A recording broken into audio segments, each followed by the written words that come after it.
प्रिय विद्यार्थियों, स्वागत है आपका अपनी एपीएस ऑनलाइन क्लासेस में।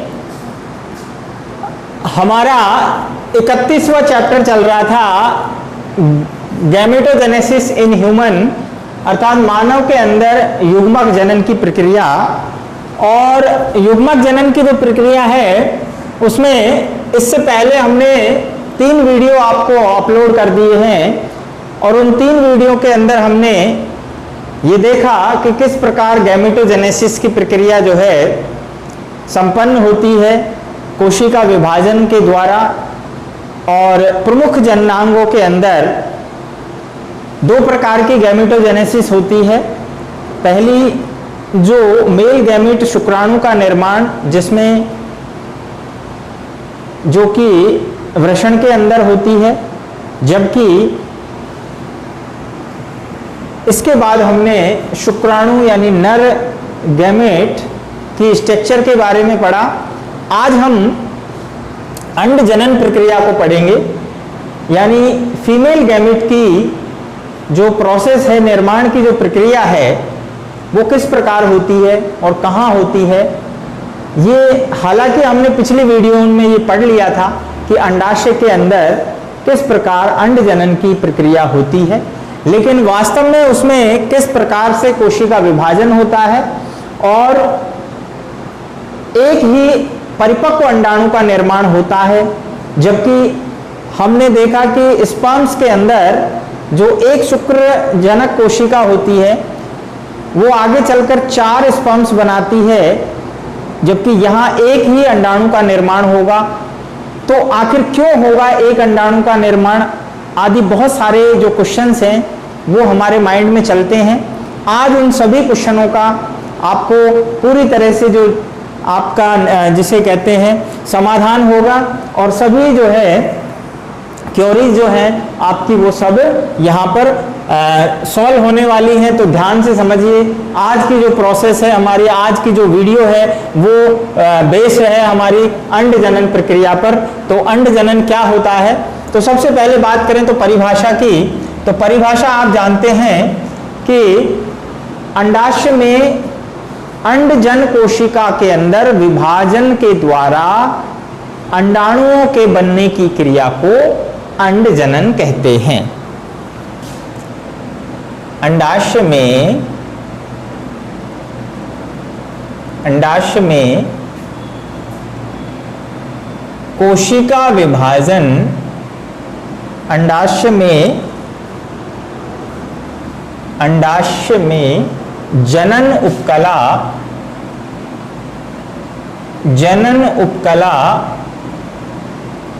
की कोशिकाओं में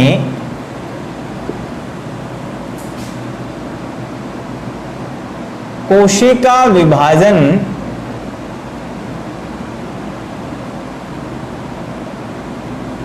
द्वारा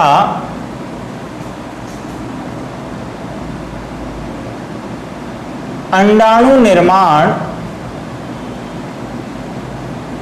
की प्रक्रिया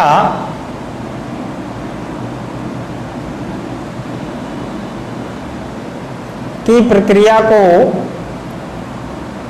अंड जनन या oogenesis कहते हैं।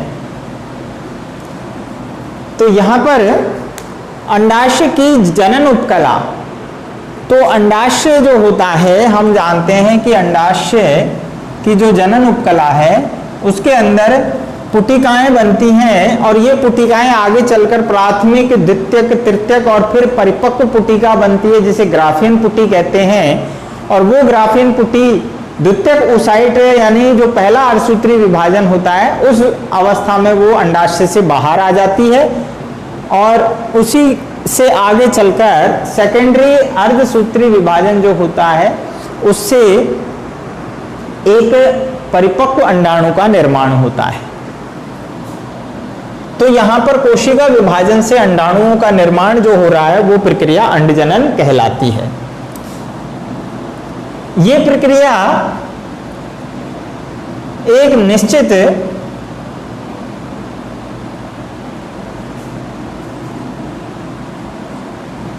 निश्चित आयु में प्रारंभ होती है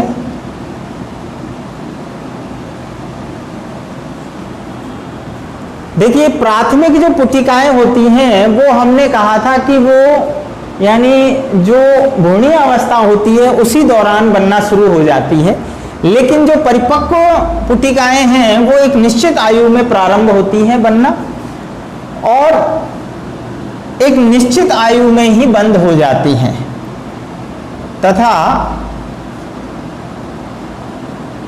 लगभग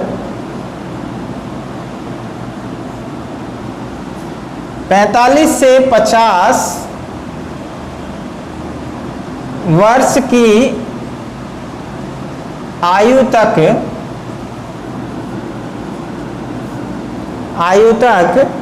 चलती है। तो इसे हम आगे बताएंगे आपको कि जब ये प्रक्रिया प्रारंभ होती है तो उसे हम रजोदर्शन कहते हैं, अर्थात रज चक्र प्रारंभ हो जाता है। जबकि एक निश्चित एज जो होती है मानव में लगभग 45 से 50 वर्ष की जो आयु हो जाती है उस समय तक ये प्रक्रिया अंडाणु निर्माण की प्रक्रिया अंडाशय से लगातार चलती है। लेकिन यहाँ पर आकर ये प्रक्रिया रुक जाती है, कुछ हार्मोनल चेंजेज आते हैं बॉडी के अंदर, उसके कारण ये प्रक्रिया रुक जाती है और उस अवस्था को हम रजोनिवृत्ति अर्थात मोनोपोज कहते हैं। ठीक है, रजोनिवृत्ति,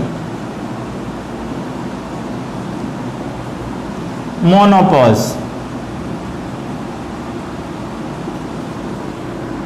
तो यहां पर ये कुछ प्रारंभिक जो आंकड़े हैं अंड जनन से संबंधित। अब हम बात करें कि अंड जनन की जो प्रक्रिया है वो किस प्रकार होती है, तो उसको अध्ययन की सुविधा के दृष्टि से वही 3 जो है स्टेज में डिवाइड किया गया है। जिस प्रकार हमने शुक्र जनन की प्रक्रिया को विभाजित किया था, ठीक उसी प्रकार यहाँ पर जो अंडाणु जनन की जो प्रक्रिया है वो भी 3 भागों में विभक्त होती है। अंड जनन क्रिया 3 अवस्थाओं में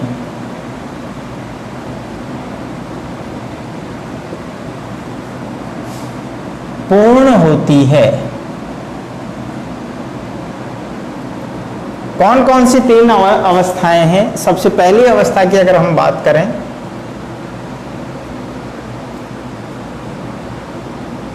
गुणन प्रावस्था। गुणन प्रावस्था इसको हम कहते हैं मल्टीप्लिकेशन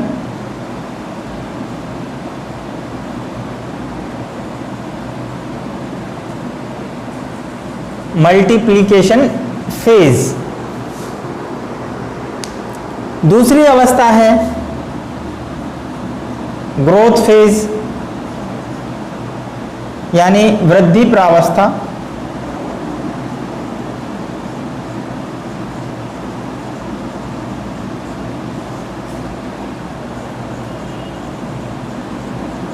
ग्रोथ फेज।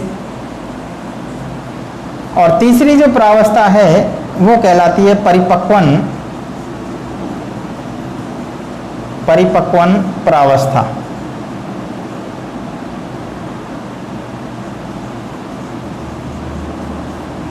इसको हम कहते हैं मैचुरेशन फेज। अंड जनन की प्रक्रिया 3 अवस्थाओं में पूर्ण होती है, गुणन प्रावस्था, वृद्धि प्रावस्था, परिपक्वन प्रावस्था। ये तीनों प्रावस्थाएं लगभग शुक्राणु जनन के समान है, लेकिन वृद्धि प्रावस्था जो है वो थोड़ी सी यहाँ पर यानी डिफरेंट होती है, ज़्यादा लंबी अवधि की होती है। तो देखते हैं, सबसे पहले हम बात करते हैं वृद्धि गुणन प्रावस्था। तो इसके लिए पहले एक डायग्राम बनाते हैं अपन, रेखा चित्र, तभी हम समझ पाएंगे कि आखिर प्रक्रिया में किस प्रकार अंडाणुओं का निर्माण होता है। तो यहाँ हमने बात की कि ये उपकला के अंदर 2n नंबर ऑफ क्रोमोसोम्स हैं। ये एक जनन कोशिका है।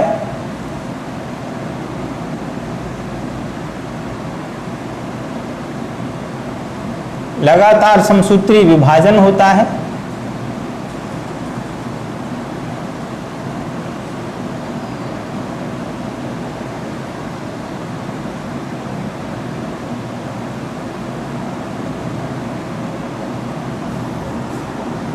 इसके बाद यहां से हम देखते हैं एक कोशिका वृद्धि प्रावस्था में पूर्ण करती है और ये बड़े आकार की जो है प्राथमिक oocyte बनाती है। सबसे पहले यहां हम अगर बात करें तो ये है आदि जनन कोशिका।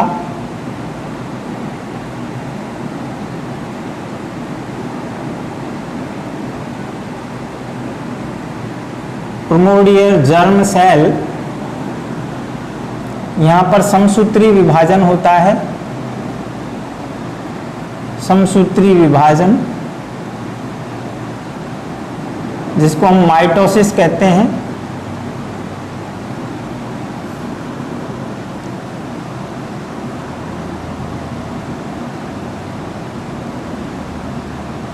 अंडजन कोशिका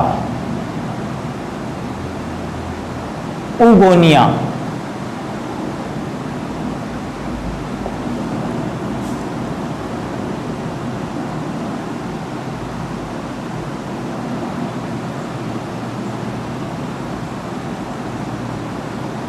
प्राथमिक अंडक प्राइमरी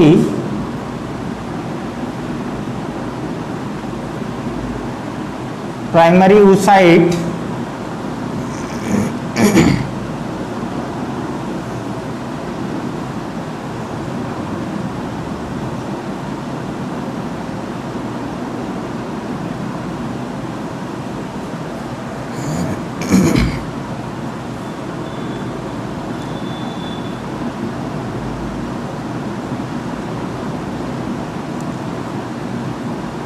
अर्धसूत्री विभाजन फर्स्ट, इसी को हम परिपक्वन विभाजन फर्स्ट भी कह देते हैं। और यहां पर गुणसूत्रों की संख्या आधी हो जाती है, इसलिए इसे न्यूनकारी भी कहते हैं। न्यूनकारी विभाजन।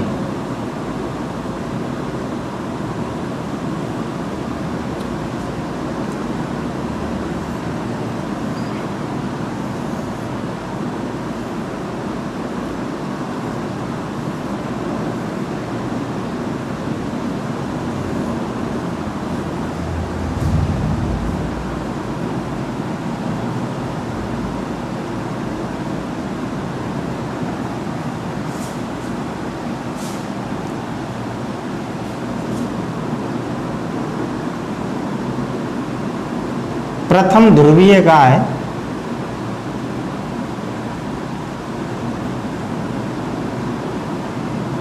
प्रथम ध्रुवीय का है फर्स्ट पोलर बॉडीज, और ये कहलाती है द्वितीयक।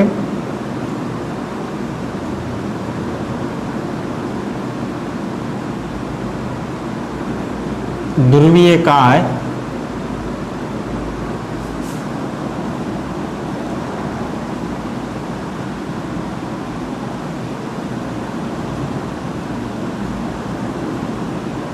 द्वितीयक अंडक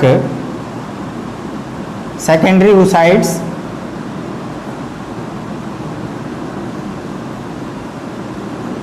परिपक्व अंडाणु। तो यहां पर हम देख रहे हैं एक सक्रिय अंडाणु है,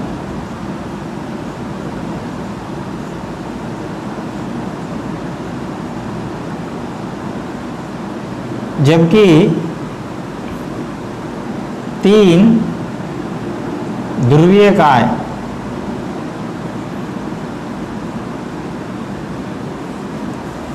एक जो अंड जनन प्रक्रिया के अंदर अंडजन कोशिका होती है oogonia, उससे लगातार विभाजन के द्वारा केवल एक ही सक्रिय अंडाणु बनता है, जबकि 3 ध्रुवीयकाएं बनती हैं। और ध्रुवीय काय जो होती हैं इनमें सभी में नंबर ऑफ क्रोमोसोम्स n हैं, अगुणित हैं, हैप्लॉइड। ध्रुवीय काय आगे नष्ट हो जाती हैं, इनका कोई उपयोग नहीं होता है।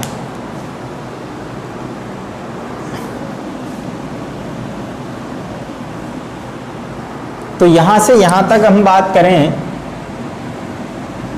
तो ये कहलाती है गुणन प्रावस्था।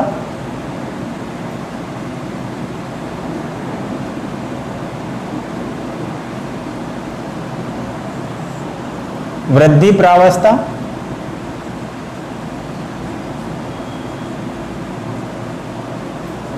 और यहां से यहां तक जो आप देख रहे हैं ये है परिपक्वन प्रावस्था।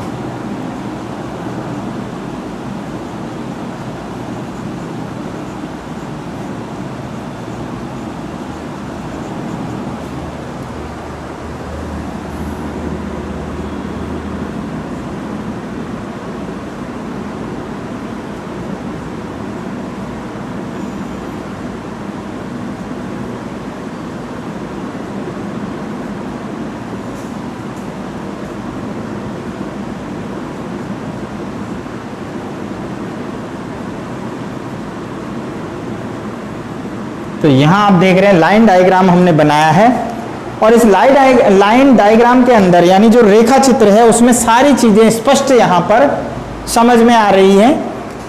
तो अंड जनन की प्रक्रिया 3 अवस्थाओं में पूर्ण हो रही है। पहली अवस्था गुणन प्रावस्था। तो भाई गुणन प्रावस्था में क्या होता है, यहां पर जैसा नाम से पता है ये सेम शुक्र जनन की जो क्रिया थी सेम उसी प्रकार हो रही है। शुक्र जनन में क्या था, आदि जनन कोशिका समसूत्री विभाजन करके एक शुक्र जन कोशिका बना रही थी, ठीक है, अनेक शुक्र जन कोशिकाएं बना रही थी। यहां पर भी वही प्रक्रिया है, लेकिन यहां आदि जनन कोशिका चूंकि फीमेल गैमेट के अंदर अंडाशय में हो रही है ये प्रक्रिया, हमने कहा ये अंडाशय के अंदर हो रहा है, ठीक है। तो यहां पर अंडजन कोशिका होती, यानी जिसे हम अंडाणु जनन कोशिका भी कह देते हैं, अर्थात ऊगोनिया। ऊगोनियम एक कोशिका होती है, बहुत सारी कोशिकाओं को हम ऊगोनिया कह देते हैं, प्लूरल ऊगोनिया, और सिंगुलर उसमें कहेंगे ऊगोनियम। ये कोशिका जो है इस अवस्था का उद्देश्य होता है लगातार कोशिका विभाजन। तो इसमें क्या हो रहा है, समसूत्री विभाजन से अनेक ऊगोनिया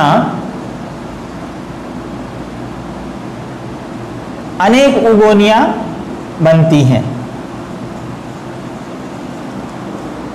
इसके बाद क्या होता है, यहां से एक ऊगोनिया जो है वो आगे चलकर क्या बनाएगी, सेकेंडरी oocytes बनाएगी, फिर द्वितीयक पुटिका बनाती है, ठीक है। यानी प्राथमिक पुटिका, द्वितीयक पुटिका हमने पढ़ा था अंडाशय के अंदर, आपको ध्यान हो तो प्राथमिक पुटिका होती है, फिर उसके बाद द्वितीयक पुटिका, फिर तृतीयक पुटिका बनती है, और तृतीयक पुटिका में हमने कहा उसकी जो गुहा होती है उसको एंट्रम कहते हैं, और इस पर जो आवरण होता है वो कहलाता है थीका। बाह्य आवरण कहलाता है थीका एक्सटर्ना, और आंतरिक आवरण कहलाता है थीका इंटरना। और यहां पर आप देख रहे हैं ये सक्रिय जो है अंडाणु होता है। तो ये पूरी जो पुटिका है ये ग्राफियन पुटिका कहलाती है, और यहां से फटने के बाद यहां से सक्रिय अंडाणु जो है ये बाहर आ जाता है, जिसे परिपक्व अंडाणु कहते हैं। तो वास्तव में ये प्रक्रिया अंडाशय के अंदर हो रही थी, जिसे हमने पिछली वीडियो में पढ़ा था। अब हम देख रहे हैं कि आखिर ये आगे किस प्रकार जो है ट्रेस हो रही है, और आगे की प्रक्रिया किस प्रकार होती है। तो नेक्स्ट प्रोसेस आता है इसके बाद, जो अवस्था है वो है वृद्धि प्रावस्था, दैट इज ग्रोथ फेज। तो ध्यान रखना, ग्रोथ फेज नाम से ही पता है ग्रोथ, यहाँ पर ग्रोथ होगी। तो वास्तव में अंडजन कोशिका जो होती है वो इस अवस्था में क्या करेगी, अपनी ग्रोथ बढ़ाएगी। और ये अवस्था, ध्यान रखना, ये अवस्था सबसे महत्वपूर्ण होती है अंडजनन के अंदर, और इसी से संबंधित क्वेश्चन से आपसे पूछे जाते हैं। ये अवस्था सबसे बड़ी होती है। तो एक बार अपन इसको बाद में लेंगे, पहले वृद्धि प्रावस्था सबसे बड़ी होती है, ध्यान रखना। सबसे बड़ी होती है। मानव की बात करें तो मानव में यह लगभग 14 दिन में पूर्ण होती है, ठीक है। और यदि मेंढक की बात करें तो मेंढक में 3 वर्ष लग जाते हैं। ध्यान रखना वृद्धि प्रावस्था जो है मानव में 14 दिन में पूर्ण होती है, जबकि मेंढक के अंदर 3 वर्ष में। ऐसा इसलिए भी होता है, आखिर ये बड़ी क्यों होती है? तो ध्यान रखना ये अवस्था बड़ी इसलिए है क्योंकि इस प्रावस्था के अंदर क्या होता है, एक तो साइटोप्लाज्म जो है उसमें ग्रोथ होती है, साथ ही साथ पीतक का निर्माण होता है। अब ये पीतक क्या चीज है? तो ध्यान रखना पीतक जो है वो अंडों के अंदर मिलने वाला एक प्रकार का पीला पदार्थ है जो भोजन का काम करता है, संचित भोजन। ये डिपेंड करता है कि प्राणी अंडजनक है या विविपैरस है। तो हमने पढ़ा प्राणी 2 प्रकार के होते हैं, विविपैरस यानी जिसको हम कहते हैं जरायुज प्राणी जैसे मानव या स्तनधारी प्राणी। तो इनमें तो जो है निषेचन के बाद जो अंडा है, जिसे निषेचित अंडा कहते हैं अपन, जाइगोट, वो यूट्रस से जुड़ जाता है और सारा जो भोजन है वो प्लेसेंटा के द्वारा मिलता है आगे बनने वाले भ्रूण को, यानी जो भ्रूण परिवर्धन होता है उसे। लेकिन ध्यान रखना जो अंडजक प्राणी होते हैं जैसे मेंढक या पक्षी की बात करें, ठीक है, पक्षी हैं या रेप्टाइल्स हैं, तो इनके अंदर क्या होता है, इनके अंदर ये बहुत ज्यादा बड़ी होती है और जो अंडाणु है यहां से लगभग 200 से 400 गुना बड़ा हो जाता है। 400 गुना बड़ा क्यों होता है? क्योंकि जितना ज्यादा बड़ा होगा उतना ही ज्यादा यॉर्क और साइटोप्लाज्म इसके अंदर निर्माण होता है। और चूंकि आप जानते हैं कि जैसे मुर्गी का मान लीजिए एग है या पक्षी का एग है, तो निषेचन के बाद उसको, जिसे हम कहते हैं एग लेयरिंग, अंडे देने के बाद उसे बाहर छोड़ दिया जाता है। अब उसे बाहर से तो भोजन नहीं दिया जाएगा, अंडे के अंदर जो यॉर्क भरा हुआ है उसी से भोजन मिलेगा, उसके अंदर जो भ्रूण परिवर्धित होगा। तो जैसे मुर्गी के अंदर जो भ्रूण है वो 21 दिन में भ्रूण अवधि होती है और वहां बनने के बाद जो चूजा होता है वो, यानी अंडाणु के फटने के बाद जिसे हैचिंग कहते हैं, उसके बाद वो 21वें दिन बाहर आ जाता है। तो 21 दिन तक जो है उसको भोजन कहाँ से मिल रहा है? उस यॉर्क से मिल रहा है। इसलिए भी ये अवधि ज्यादा लंबी होती है, क्योंकि जितना ज्यादा यॉर्क बनेगा अंडे में, वो भ्रूण के लिए ज्यादा अच्छा होगा। लेकिन प्लेसेंटेसा वाले प्राणी जो होते हैं, यानी जो मैमेलियंस है, उनमें तो भ्रूण कहाँ जुड़ा हुआ है? प्लेसेंटा से यूट्रस में। तो भोजन माँ के ब्लड से मिलेगा सारा, इसलिए वहां अंडे छोटे भी बनते हैं और ये अवधि कम होती है। तो ये बात क्लियर हो गई कि यहाँ अवधि ज्यादा क्यों होती है। मेंढक में तो 3 वर्ष यानी लगभग 2 से 2.5 वर्ष तो ये गुणन प्रावस्था में ही रहते हैं। यहाँ से जो अवस्था आती है ये अवस्था 3 वर्ष में जाके यानी परिपक्व अवस्था पूर्ण होती है और फिर अंडाणु का निर्माण होता है। तो ये बात समझ में आ गई। अब बात करते हैं कि सबसे बड़ी अवस्था है, तो आखिर इसमें 2 चीजें होती हैं, 2 अवस्थाएं हैं इसमें, 2 उप अवस्थाएं हैं। एक उप अवस्था होती है पीतक जनन पूर्व प्रावस्था। इसको हम कहते हैं प्री वाइटेलोजेनेसिस।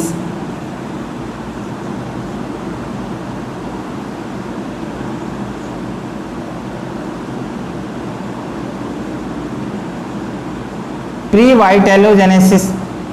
और दूसरी जो अवस्था है वो कहलाती है वाइटेलोजेनेसिस या पीतक जनन अवस्था। पीतक जनन प्रावस्था, इसको वाइटेलोजेनेसिस कहते हैं।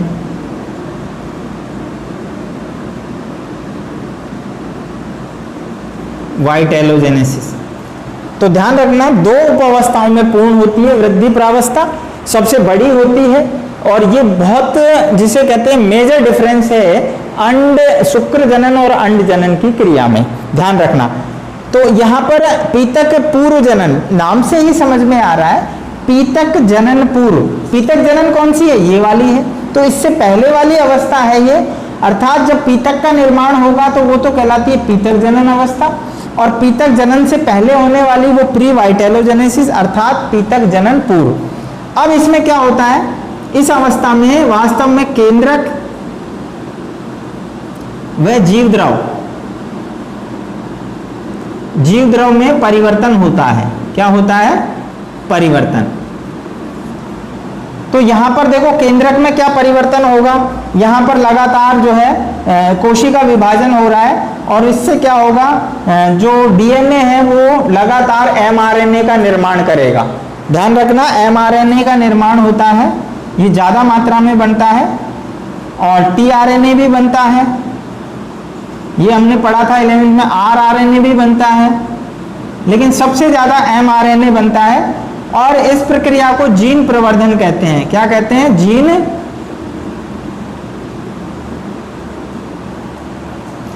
प्रवर्धन, जीन एम्प्लीफिकेशन, अर्थात जीन की मात्रा बढ़ जाती है। और इसी के अंदर ध्यान रखना महागुणसूत्र बनते हैं। कौन से गुणसूत्र बनते हैं? महागुणसूत्र। महागुणसूत्र आपने देखा होगा कि जो हमने जो महागुणसूत्र पढ़े हैं जिसमें लैंप ब्रुस गुणसूत्र आते हैं। कौन से आते हैं? लैंप ब्रस गुणसूत्र। 11वीं क्लास में आपको बताया था कि जो पक्षी वर्ग होते हैं और खास तौर से एम्फीबियंस यानी मेंढक के oocytes के अंदर, ये आगे चलकर oocytes बनाएंगे। आप देख रहे हैं, ये देखो ये oocytes है, प्राथमिक अंडक। तो प्राथमिक अंडक के अंदर महागुणसूत्र पाए जाते हैं। महागुणसूत्र क्या है? ये बड़े आकार के गुणसूत्र होते हैं, ज्वाइंट क्रोमोसोम्स कहते हैं इनको, ज्वाइंट क्रोमोसोम्स महागुणसूत्र। ध्यान रखना, क्यों है ये महा? क्योंकि यहां पर डीएनए जो है, इसमें जो डीएनए है वो लगातार क्या करता है? लगातार एमआरएनए का निर्माण करता है रेप्लिकेशन के द्वारा।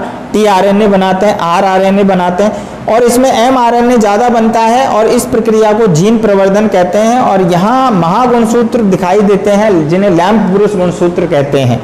तो ये एम्फीबियंस की oocytes के अंदर, जो कि सबसे बड़े आकार की भी होती है। तो यहाँ आप देख रहे हैं केंद्रक के अंदर ये परिवर्तन हुआ। अब बात करते हैं जीव द्रव के अंदर। तो जीव द्रव में क्या परिवर्तन होगा? जीव द्रव में जो जीव द्रव के अंदर मौजूद माइटोकॉन्ड्रिया हैं वो क्या करते हैं? माइटोकॉन्ड्रियल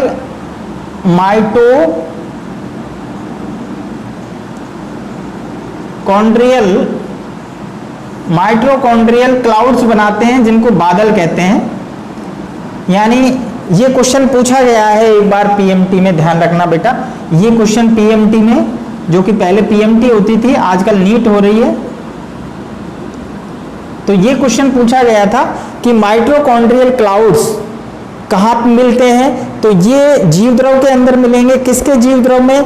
जो वृद्धि प्रावस्था हो रही है oocytes के जीव द्रव के अंदर मिलेंगे, अंडाणु के जो है oocytes के अंदर मिलेंगे। ध्यान रखना, तो वेरी इंपॉर्टेंट है ये माइटोकॉन्ड्रियल क्लाउड्स।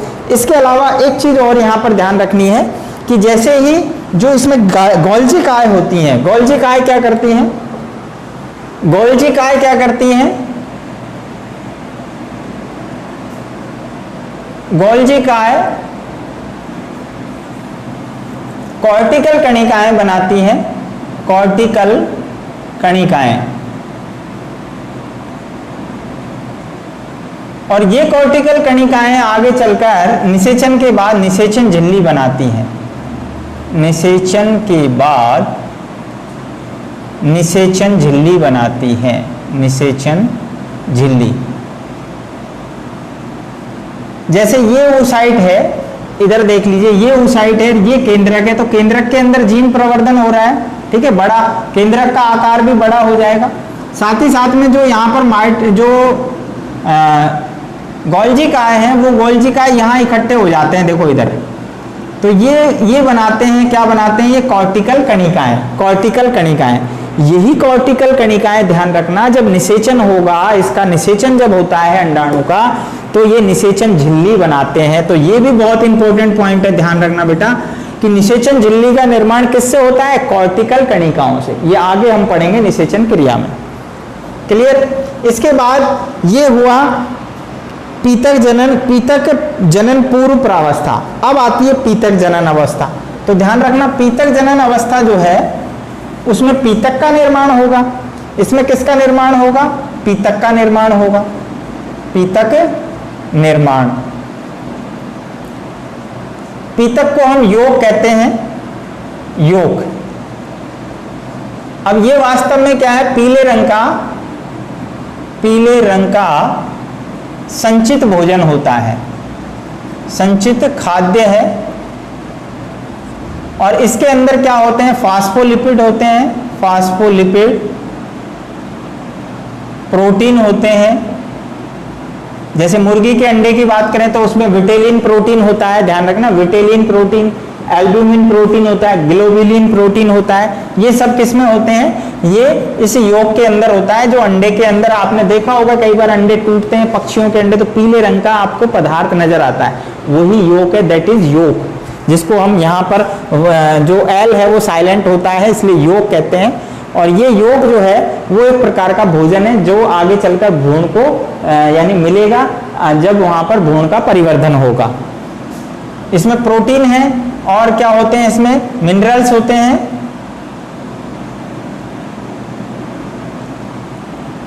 तो ये एक संचित भोजन है। और यहां पर जो योग होता है वो, उसका निर्माण की अगर हम बात करें तो योग का निर्माण जो है, योग का निर्माण भ्रूणीय अवस्था में तो कहां होता है? वसाकाय में।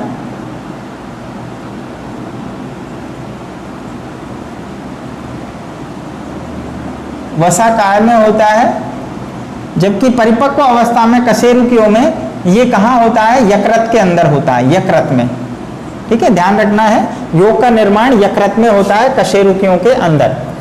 तो ये जो भोजन है ये भ्रूण को पोषण प्रदान करता है। ठीक है, तो योग का निर्माण की क्रिया जो है वो पीतक जनन, क्योंकि पीतक का निर्माण, पीतक जनन, जनन मतलब निर्माण, सीधा सा समझ में आ रहा है। पीतक का निर्माण पीतक जनन प्रावस्था में होता है, जिसे वाइटेलोजेनेसिस कहते हैं। तो यहाँ पर क्या होता है? एक प्रकार से खाद्य पदार्थ जो है, फास्फोलिपिड, प्रोटीन, मिनरल्स और भी विभिन्न प्रकार के जो खाद्य पदार्थ हैं वो इसके अंदर यानी निर्माण होता है उनका, और वो आगे चलकर भ्रूण को जो है पोषण प्रदान करते हैं। इसीलिए ये अवस्था लंबी हो जाती है, क्योंकि यहाँ पर पीतक का निर्माण भी हो रहा है, साथ ही साथ में यहाँ पर डीएनए का निर्माण भी, जीन प्रवर्धन भी हो रहा है, और जीव द्रव के अंदर ग्रोथ हो रही है। तो टोटल कुल मिला के हम कह सकते हैं कि वृद्धि प्रावस्था जो है वो एक प्रकार से उसको ग्रोथ करती है, उसकी जो अंडजन कोशिका है वो ग्रोथ करके प्राथमिक अंडक बनाती है, या हम यूं कह सकते हैं कि अर्धसूत्री विभाजन होने वाला है आगे, यानी परिपक्व अवस्था आने वाली है। और उस परिपक्व अवस्था के अंदर चूंकि अर्धसूत्री विभाजन होना है, इसलिए उसको विभाजन की तैयारी करा दी है, यानी तैयारी, ये एक प्रकार से हम कह रहे हैं कि आगे के विभाजन की तैयारी की अवस्था भी है। तो यहाँ पर ग्रोथ हो जाती है पर्याप्त। अब यहाँ पर आगे हम चलते हैं परिपक्व अवस्था में। तो परिपक्व अवस्था में क्या होता है इसे समझ लेते हैं। यहाँ पर जैसे ही परिपक्व अवस्था आती है तो पहला अर्धसूत्री विभाजन होता है, जिसको हम फर्स्ट मियोसिस कहते हैं। ठीक है, फर्स्ट मियोसिस, ठीक है, मियोसिस फर्स्ट। और ये मियोसिस फर्स्ट जो है वो हम जानते हैं कैसा होता है, कैसा होता है? न्यूनकारी होता है। न्यूनकारी का मतलब रिड्यूसिंग, अर्थात यहाँ पर जो क्रोमोसोमल संख्या है अभी तक आप देख रहे हैं द्विगुणित है, यहाँ भी द्विगुणित है सभी में। तो ये समसूत्री विभाजन हो रहा था अभी तक, लेकिन अब अर्धसूत्री विभाजन होगा। और हमने कहा था कि जब भी युग्मक बनेंगे तो अनिवार्य रूप से अर्धसूत्री विभाजन होगा ही होगा। तो यहाँ पर यह अर्धसूत्री विभाजन जैसे ही होगा तो गुणसूत्रों की संख्या भाई आधी हो जाती है। तो हम देख रहे हैं यहाँ पर नंबर ऑफ क्रोमोसोम्स आधे रह गए। लेकिन एक चीज ध्यान रखनी है यहाँ पर, one thing is more important. क्या है वो? ये कि देखिए कि यहाँ पर जो विभाजन है वो समानकारी नहीं है, वो असमानकारी है, जबकि शुक्र जनन क्रिया में यहाँ पर विभाजन समानकारी था।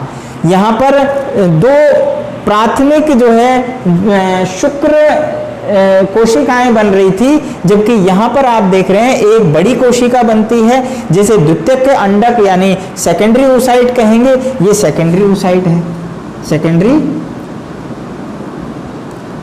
oocyte। जबकि एक छोटी बहुत छोटी कोशिका बनती है जो कहलाती है प्राथमिक पोलर बॉडीज। तो ये चीज समझ में आई आपके कि सेकेंडरी oocyte बड़ी क्यों बन रही है। इसका भी कारण है क्योंकि यहाँ पर ज़्यादा से ज़्यादा भोजन एक ही सेल में आए, इसलिए ये प्राकृतिक रूप से ऐसा असमान विभाजन होता है जिसके अंदर ये असमानकारी न्यूनकारी विभाजन होता है, जिसमें एक कोशिका बहुत छोटी बनती है, अत्यधिक छोटी, जबकि दूसरी बहुत बड़ी बनती है। और फिर बाद में द्वितीयक अंडक जो है फिर से विभाजन करती है, जो कि कौन सा होता है, अर्धसूत्री विभाजन। अर्धसूत्री विभाजन कौन सा है भाई, ये सेकंड है। और इसी को हम परिपक्वन विभाजन सेकंड कहते हैं, क्योंकि परिपक्वन अवस्था में हो रहा है, ठीक है, इसलिए इसको परिपक्वन विभाजन भी कहते हैं। तो ये सेकंड विभाजन में क्या होता है, फिर से एक बड़ी कोशिका बनती है, फिर ये असमानकारी है जिसे परिपक्व अंडाणु कहते हैं, जबकि एक दूसरी जो है द्वितीयक ध्रुवीयकाय बनती है। इसी प्रकार प्राथमिक ध्रुवीयकाय या तो ये यहीं पर नष्ट हो जाती है, इसका कोई आगे भविष्य नहीं है और ना ही इसका कोई कार्य है। अगर ये नष्ट नहीं होती है, इसके साथ ही जाती है, तो आगे चलकर फिर ये दूसरे विभाजन के द्वारा दो ध्रुवीयकाय बनाती है। तो इसलिए हम कहते हैं कि एक अंड जनन कोशिका क्रिया के अंदर एक सक्रिय अंडाणु बनता है, जबकि 3 ध्रुवीयकाय बनती है। क्लियर। अब यहाँ पर एक चीज ध्यान रखनी है कि जब अंडाशय से ये बाहर निकलता है तो कौन सी अवस्था में होता है, तो ध्यान रखना द्वितीयक oocyte अवस्था में। इस अवस्था में यहाँ पर आकर ये अंडाशय से बाहर आ जाता है, यानी एक द्वितीयक अंडक के साथ ध्रुवीयकाय भी उसमें होती है, जो हम अगली वीडियो में चित्र के साथ देखेंगे। आगे का विभाजन, ये जो विभाजन है ये अंडाशय से बाहर आने के बाद होता है अंडवाहिनियों में। तो इस प्रकार हम कह सकते हैं कि जो अंड जनन की जो प्रक्रिया है उसमें एक अंड जन कोशिका यानी oogonia जो है उससे केवल एक ही सक्रिय अंडाणु बनेगा, जबकि यहाँ पर 3 ध्रुवीयकाय बनती हैं। तो अनुपात की हम बात करें तो वहाँ 4 स्पर्म्स बनते हैं, जबकि यहाँ एक ही सक्रिय अंडाणु बनता है। तो आज की वीडियो जो है हमारी वो लगभग हमने पूरा डिटेल से आपको बताया है। अब हम आज की वीडियो के क्वेश्चंस लेते हैं जिन्हें आपको बताना है। क्वेश्चनों को ध्यान से समझ लें। पहला क्वेश्चन, अंड जनन क्रिया कहाँ संपन्न होती है, नाम बताना है। दूसरा है, अंड जनन में कौन सी अवस्था सबसे बड़ी होती है या बड़ी अवस्था होती है, तो अवस्था का नाम बताना है। नेक्स्ट है, मानव में जो वृद्धि प्रावस्था है वो कितने दिन में पूर्ण होती है। और लास्ट है चौथा क्वेश्चन, महागुणसूत्र किन प्राणियों की oocytes में दिखाई देते हैं। जॉइंट क्रोमोसोम्स जैसे लैम्प ब्रूस गुणसूत्र बताया था, वो कहाँ कौन से oocytes में किन प्राणियों की oocyte में दिखाई देते हैं। तो उम्मीद है आपको क्वेश्चन भी समझ में आ गए होंगे और इस वीडियो में इनके आंसर भी आपको मिलेंगे। तो देखते रहिए लगातार, मिलते हैं नेक्स्ट वीडियो में।